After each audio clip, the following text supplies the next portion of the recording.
여러분에게 인사를 드립니다.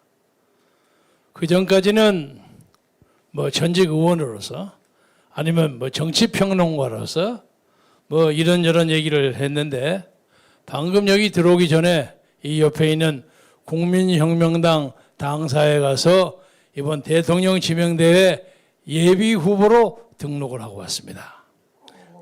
그래서 이제는 제가 정치평론을 하는 것이 아니라 대통령 예비 후보로서 이 나라 정치를 어떻게 해가야 하느냐에서 공식적인 입장을 말씀드리려고 합니다. 지금 20대 대한민국의 대통령은 어떤 사람이 되어야 할 것인가?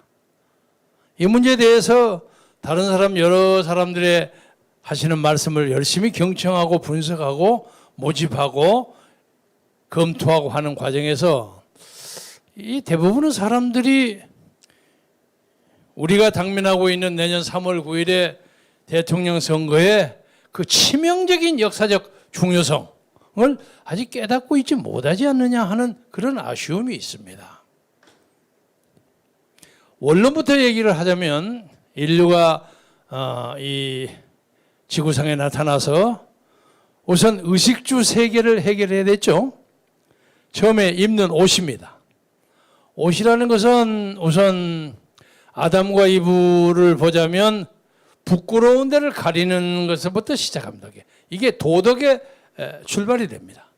또 하나는 기후가 변하기 때문에 자기의 체온을 유지해야 하는 것이 우선 가장 중요합니다. 그래서 이 세 개 중에 입는 옷이 맨 처음 꼽히는 것입니다.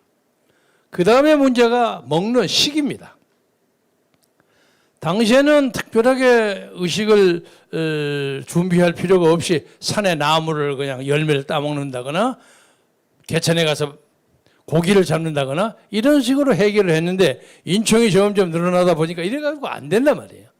수렵도 하고 안 되면 떼거리를 지어가고 다른 부족에 가서 쳐들어와서 뺏어도 오고, 이 전쟁이 벌어지고, 이래서 이 먹는 것 때문에 지금도 옛날부터 지금까지 꾸준히 먹는 것이 인간의 가장 중요한 이슈 중에 하나가 됩니다.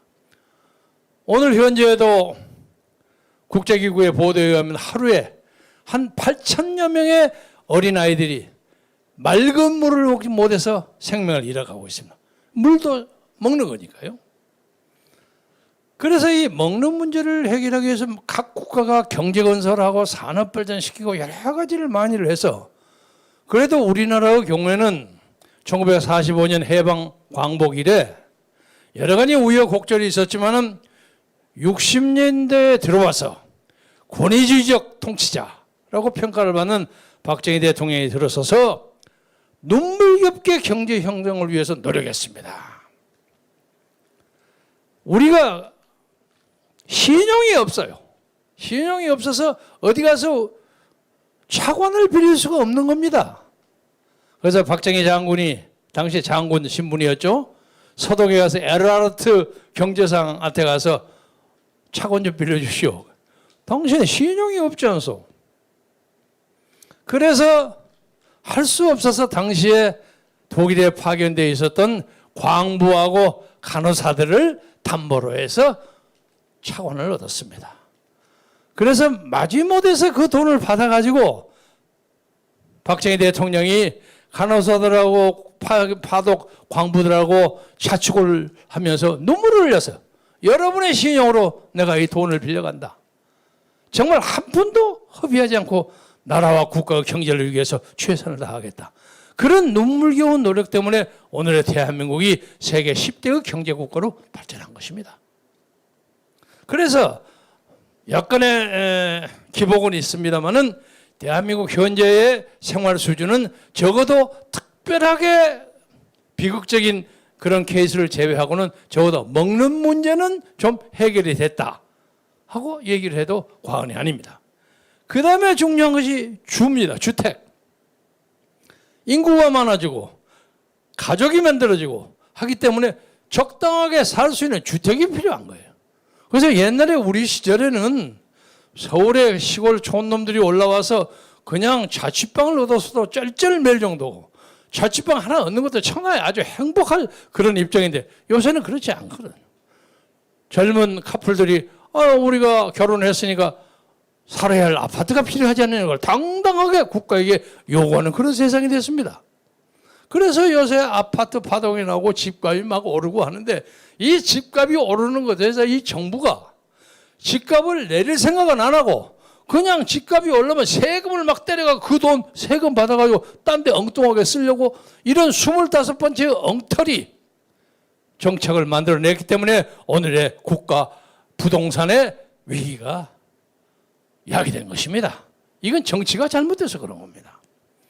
제가 이런 말씀을 의식주를 가지고 얘기한 것은 이것은 단순한 정책의 차이의 문제가 아니라 그 정책을 집행하는 주체 세력이 어떠한 사고방식과 이데올로기를 가지고 있느냐 하는 것에 좌우된다는 것입니다.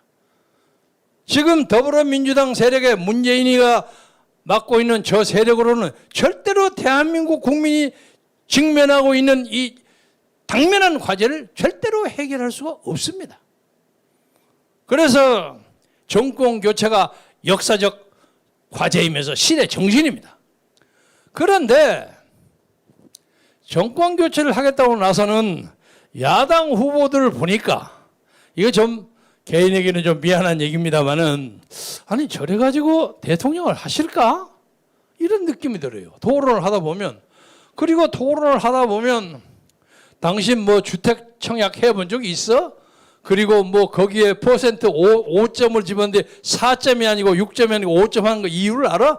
이런 것을 묻고 앉아있으니까 이거 무슨 뭐 경제교과서 토론을 하는 것도 아니고 한국은행이나 경제기원에 무슨 취직하는데 앞에서 무슨 면접하는데 질문하는 것도 아니고 어른나 장난같이 생각이 자꾸 된단 말이에요. 이 양반들이 뭔가 중요한 것을 착각하고 있어요. 문제는 그런 여러 가지의 문제를 구체적으로 아는 것이 혹시 유승민 같은 경제학자는 쫙 매가지고 와서 누구한테 그냥 약 올리려고 말고 질문할 수는 있지만 그것이 문제가 해결되는 게 아니옵시다. 요새 보니까 꼭 믿는 것은 아닙니다만은 역학자들이 지금 나오는 후보들은 전혀 아니고 제3의 인물이 나온다 하는 것이 막 시중에 파닥에 돌아다닌다고 합니다. 또 하나는 얼마 전에 이봉규 TV에 소설가 김진명 씨가 나와서 전혀 제3의 기적 같은 인물이 나타날 것이다 하고 발표를 했어요. 그게 왜냐? 뭐 설명을 해요. 그래서 그 누구요? 하니까 이 양반이 마지막에서 그 요새 박진희라는 사람이 있는데 그 사람 참 좋은 사람이다 하고 평가를 했어요. 그래서 저 양반이 박진희를 얘기하나? 근데 박진희가 유감스럽게 그냥 컷업 당해버렸어요. 여러분 아시겠지만 컷업을 당해버리면 나가서 다른 데 가서 출마를 할 수가 없게 됩니다. 그래서 박진희가 좋은 찬스를 놓쳐버렸어요. 그래서 많은 사람들이 주변에 저하고 가까운 사람들이 혹시 그 기적인 인물이 제3의 인물이 네 아니냐? 하고 자꾸 질문을 해요. 그래 그런 것 같기도 하고 아닌 것 같기도 하고 그래서 이제는 앞으로 국민의힘과 야당에서 나오는 대권 후보들하고 제가 떳떳하게 토론하고 경륜을 부닥치고 이 나라를 어떻게 끌어가느냐 하는 문제에 대해서 토론해서 혹시 국민들이 저 같은 사람을 선택해 주신다면 다음과 같이 이 나라를 끌어가겠다 하는 것을 여러분에게 서론 삼아 말씀드리려고 이 자리에 섰습니다. 저는 2000년대 초에 아까 우리 사회께서도 잠시 말씀드렸습니다마는 당시 김대중 대통령의 명으로 평양을 방문했습니다. 그때는 외교적인 절차가 없었기 때문에 제가 정식 사절이 아니고 밀사로 갔습니다. 그 양반이 저에게 얘기를 했던 것은 우리가 북한하고 좀 평화협정 비슷한 그런 국교를 열려고 하는데 저것들을 도대체 믿을 수가 없다. 이게 자네가 가서 그 사람들의 핵심을 자세히 보고 느끼는 대로 나한테 와서 얘기를 해달라. 근데 그때만 해도 한 30년 이상의 교류가 있었기 때문에 김대중 당시 대통령은 저를 개인적으로 많이 신뢰했어요. 더더구나 2번의 미국의 망명 동안에 제가 그 수발을 전부 다 했습니다. 그래서 제가 북경을 통해서 평양에 들어갔습니다. 들어가서 이것저것 본 얘기는 뭐 여러분이 혹시 김경재 방송에 여러 가지 나오는 그 동영상 보시면 많이 알게 되실 것입니다. 여러 가지 말씀을 많이 들었습니다. 그걸 제가 생략하겠습니다. 돌아와서 제가 김대중 대통령 보고를 하기 위해서 청와대 가서 단독 면담을 했습니다. 아마 그것이 대통령 기록관에 혹시 있을지 모르겠습니다. 선생님 가서 보니 제가 하도 오래됐기 때문에 그냥 사석에서는 선생님 합니다. 보니까 선생님 돈 주고 그랬다면 큰일 날 것 같습니다. 왜? 뭐 이런 얘기를 하는데 이 양반이 절대로 양보를 안 하셔요. 그리고 저는 몇십 년 동안에 그 양반하고 개인적인 친교가 있기 때문에 제 말을 믿어요. 믿는데 이 양반이 하나 착각했던 것은 제가 미국에서 16년 동안 살면서 망명을 하면서 이승만과 박정희 두 분에 대한 연구를 꾸준히 했다는 것을 이 양반은 놓쳤어요. 저는 4.19 때 대학 1학년으로 이승만 반대 데모했던 사람입니다. 저기는 우리 이기택 의원도 같이 했죠. 그런데 미국에 가서 보니까 이승만이라는 양반이 굉장한 양반이에요. 더더구나 고종시대 왕정을 버리고 새로운 공화정을 만들기 위해서 무슨 운동을 하다가 사형 선고를 받았어요. 5년 동안 서울구치소, 옛날에는 한성 감옥이라서 5년 동안 사형수로 살았어요. 어느 순간에 감옥 가는 그렇게 아주 위급할 때 그 양반에서는 독립정신이라는 책을 봤어요. 아, 기가 막혀요, 이 책이. 지금부터 100년 전 글인데 우리나라는 부강하기 위해서 반드시 외교를 잘해야 한다. 문물교류를 외고하고 하는 것이 우리나라가 살 길이다. 당시로서는 혁명적인 사건입니다. 이런 말씀을 하셨더라고요. 그리고 그 양반이 프린스턴에서 공부를 하셨는데 제가 공부를 했던 펜실베니아 대학에 와서도 경제학과에 2년 동안 왔다 갔다 하면서 공부를 했던 기록이 있어요. 아주 반갑게 생각했고 또 뿐만 아니라 박정희 대통령은 그냥 막 군사 통치자, 독재자 이렇게 생각하고 왔는데 이 양반이 아니고서는 이 나라 경제를 제대로 할 수 있는 그런 지도력이 없다. 그리고 개발 독재의 시대에는 후진국의 개발 시대에는 소위 정치적인 코어션, 정치적 강제가 좀 필요합니다. 왜? 경부 고속도로를 짓는데 그게 얼마나 중요합니까? 지금 경부 고속도로는 이 나라의 동맥인데 그걸 부인하는 사람이 한 사람도 없어. 근데 그거 맺는데 이거 하면 나라 망한다. 우리나라는 논밭을 없애가고 농업 생산력이 줄어든다. 사람들이 굶어진다. 온갖 이유를 붙여가지고 기공식 하는데 그냥 큰 대자로 바닥에 누워서 반대하는 그런 야당 대표들이 많이 있었어요. 근데 그 사람도 그때 진실이라고 생각한 거야. 보니까 박정희 대통령이 선견지명이 있구나 하는 걸 깨달았습니다. 그래서 제가 그 후에 김대중 대통령한테 쫓겨났습니다. 쫓겨는 결별했습니다. 그러면 뭐 제가 좋은 말로 쫓겨나서 그냥 국회에 가서 있다가 2004년부터 2012년 박근혜 후보를 지지하기까지 한 8년 동안 제가 굉장한 정치적 고난을 당했습니다. 말하러서 공천도 못 받고 막 엉망진창이 됐어요. 그 과정에서 오늘 제가 처음으로 공개하는 게 있습니다. 얼마 전에 우리 정광훈 목사께 어떤 사람이 와서 저에게 출마를 좀 할 용의가 있느냐. 그러면 우리가 1,000만 명 표를 확보해 주겠다 하는 얘기를 했다는 말씀을 제가 드린 적이 있는데 거기에 플러스 알파가 있습니다. 오늘 처음 공개합니다. 당시 김정일 국방위원장이 저에게 엄청난 선물을 하나 보냈어요. 어떤 선물이냐면 큰 시베리아 호랑이 표구예요. 백두산으로 길이가 3m도 넘는 엄청난 것을 보내왔어요. 그리고 그때 뭐 이거 돈을 하면 한 3천만 원 든다고 뭐 그랬는데 지금은 뭐 1억도 넘을 거예요. 진짜 호랑이에요. 그래서 위원장께서 이것을 제가 또 공교롭게 김정일이하고 나이가 같습니다. 42년생으로. 박지원하고도 제가 나이가 같습니다. 그래서 뭐 이걸 드리라고 꼭 가져오고 그건 나는 자유주의자인데 왜 이걸 나한테 주느냐. 그래도 여기 와서 왔다 갔다 하신 걸 보고 그래도 교류를 할 만한 사람이라고 생각해서 그냥 우정의 표시로 받으십시오. 아, 나 이거 받기가 부담된다. 아, 이거 이거 그냥 돌아가면 제 모가지가 끊어집니다. 그래서 그걸 놔두고 왔어요. 근데 우리는 아파트가 적어가지고 그거 놓을 데도 없습니다. 워낙 길어서 한 3m가 넘어. 그래서 착착 접어놓고 있다가 당시에 제가 경주금시 종친회장을 했습니다. 우리 재정이사가 한번 제 집에 와서 이런저런 얘기를 하면 저거 뭡니까? 그래서 아, 누가 이거 뭐 호랑이 표구를 하나 갖다 줬는데 난 노지를 못해서 지금 아주 불편하게 짝이 없네. 뭐 제가 가져갈까요? 왜 저거 가져갈? 저것이 귀한 거죠. 가져가면 아무 소리 말고 그냥 나한테 받던 생각하지 말고 그냥 자네 잘 쓰게. 절대 안 하겠습니다. 그래서 내가 그 사람한테 줬어요. 그 사람 지금도 가지고 있을 거예요.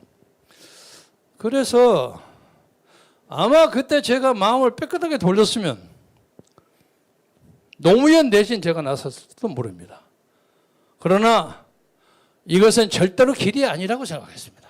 그래서 저는 대통령으로 나간다는 생각을 포기했습니다. 그리고 워낙 16년 동안 긴 시간 동안 외국에서 살았기 때문에 제가 조직을 할 기회도 없었고, 조직을 하려면 돈이 필요하잖아요. 재정적인 기반을 마련할 그런 기회도 없었고 해서 저것은 나하고는 관계없는 것이다. 이렇게 생각하고 살았는데 요새 보니까 제가 꼭 점을 믿는 건 아니지만 제 사주에 제 말년에 굉장한 귀인을 만난다고 돼 있어요. 도대체 귀인이 누굴까? 제가 연전에 제 아내를 스스로하게 먼저 보냈습니다. 그래서 좋은 여자가 나타나는 얘기인가? 어쩌고 생각을 했는데 지금 가만히 생각해 보니까 정광훈 목사님이 제게 귀인인 것 같아요. 전 목사님은 제가 상상할 수 없을 만큼 엄청난 단군 이래 최대의 인파를 동원할 수 있는 이 나라의 최고의 조직가입니다. 그래서 저는 만약에 이 국민혁명당 대통령 후보로 지명된다면 사실상 이 국민혁명당 대표로 대통령에 출마할 분은 정광훈 목사예요. 그런데 정광훈 목사님이 여러 가지 제약 때문에 또 선지자의 입장을 계속 하셔야 되기 때문에 제가 한번 물어봤어요. 목사님, 종교인 중에서 정치하는 사람 많은데 그거 때려쳐버리고 그거 하면 되는 거 아닙니까? 왜 못합니까? 그랬더니 막 웃으시면서 나는 선지자 설교를 못해서 곤란합니다. 선지자 설교를 왜 못합니까? 주일마다 누구 비판하고 까고 그래야 되는데 대통령이 그거 하기 어렵지 않습니까? 그러니까 다른 사람 좋은 사람이 있으면 시키고 후원하고 나는 이거 하기가 곤란합니다. 그래서 그러면 좋은 사람이 하나 있으려니 하고 생각했는데 아직 나타나질 않아서 오늘 제가 예비후보 등록하라고 하니까 7명이가 등록을 했더라고요. 그래서 앞으로 잘 토론을 해가지고 재미있는 경선을 통해서 우리 300만의 국민혁명당 당원의 힘과 정광훈 목사의 정신적 리더십을 힘잡아서 이 나라를 새롭게 만드는 대한민국을 21세기의 세계의 중심국가로 만드는 일찍이 인도의 시성 타골이 동방의 불빛으로 코리아를 지명하지 않았습니까? 서울을 세계적인 도시로 만들고 대한민국을 통합된 세계의 나라로 만들기 위해서 제가 미력을 바쳐보고자 합니다. 대북 문제에 대해서는 여러 사람들이 이런저런 얘기를 많이 하는데 저는 나중에 정식으로 북한이 깜짝 놀랄 만한 가슴이 떨릴 만한 그런 제안을 준비하고 있습니다. 오랫동안 달구고 가지고 있는 그 프로그램이 제 포켓 안에 있습니다. 지금은 얘기하지 않겠습니다. 다만 그 전제는 지금과 같이 김여정이와 김정은이 저렇게 까불고 눈치고 해갖고 어림도 없어. 이것을 고치지 않고는 절대 안 되고 저는 여러 가지 정보 채널을 통해서 북한이 급격하게 붕괴되고 동요되고 있다는 것을 잘 알고 있습니다. 그래서 여기에 있는 대통령 후보 나오겠다는 사람 북한 김정은이나 김여은이 김여정이 아첨하지 말아라 이게. 아첨을 받는 사람은 비웃어요.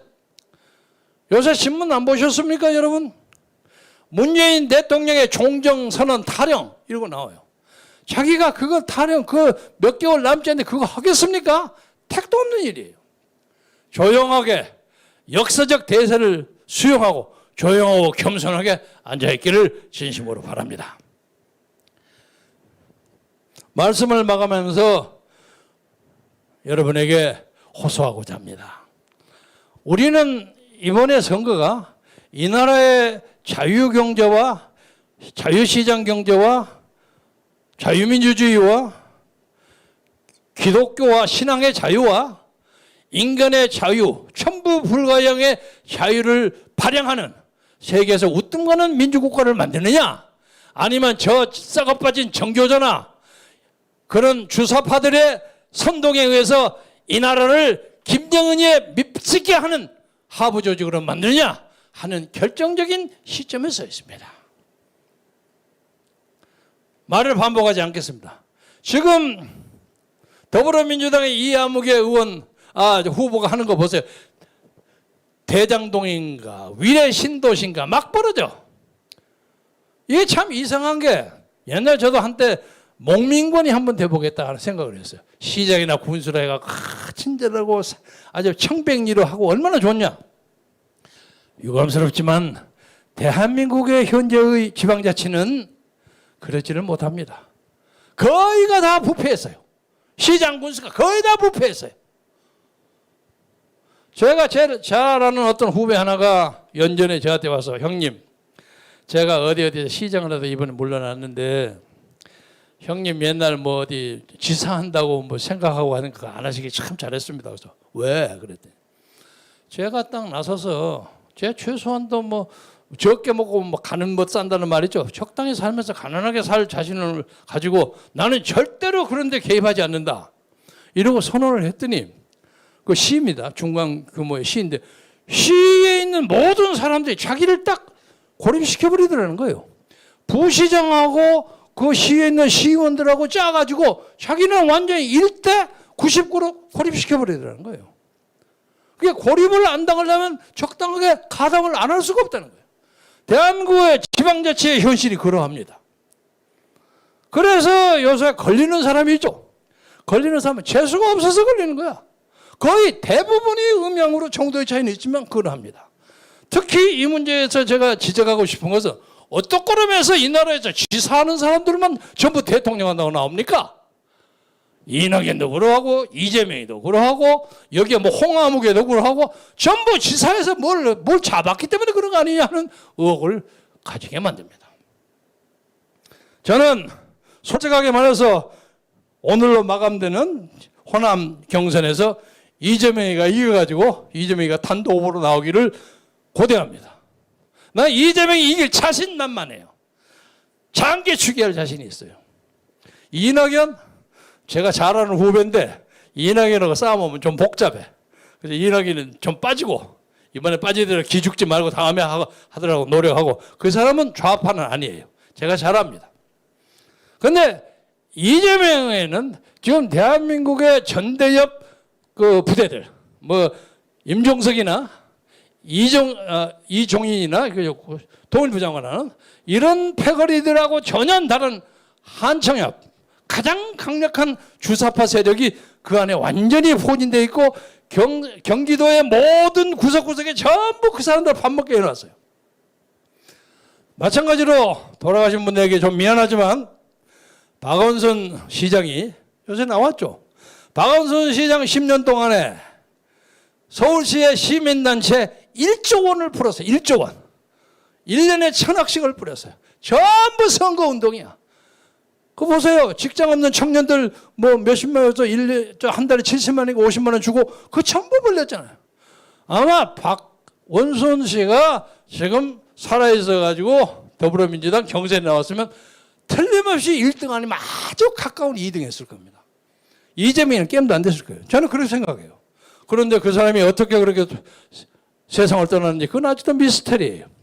그 미스터리는 나중에 얘기하기로 하고, 좌우당 간에 이 나라에서 지사를 하는 사람들 이게 문제가 많아. 특히 경기도 관찰사 하는 사람이지. 손학규, 김문수, 이인재, 이 세 사람들 정말 엉성해.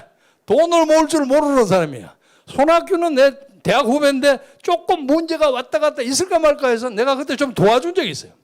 그 사람도 큰 문제 없어요. 그런데 이 이재명이는 좀 달라. 그래서 나는 지금까지 경기도 관찰사가 대권은 못 먹는다 하는 그런 생각을 가졌는데 세 번 하고 네 번째 4번 타자가 쳐서 이재명이가 후보가 될지는 모르겠다 하는 생각을 합니다만 일단 오라 이거예요. 내 자신만만하다 이거예요. 그래서 국민의힘 사람이 윤석열이 후보가 되든 홍준표가 되든 누가 되든 적어도 5번 이상의 공개 토론을 붙여가지고 국가를 어떻게 끌어가느냐, 경제는 어떻게 하느냐, 북한은 어떻게 되었냐, 외국에 나가서 통일하고 같이 좀 얘기하면서 국익을 보호할 수 있느냐, 그리고 째째하게 공약 경쟁하면서 국익 우선주의라는 얘기하니까 홍준표 하는 얘기가 국익 우선주의 그거 내가 쓴 말 왜 당신이 써요? 그게 무슨 말입니까? 막걸리입니까? 내 이게 자신이 만만해요.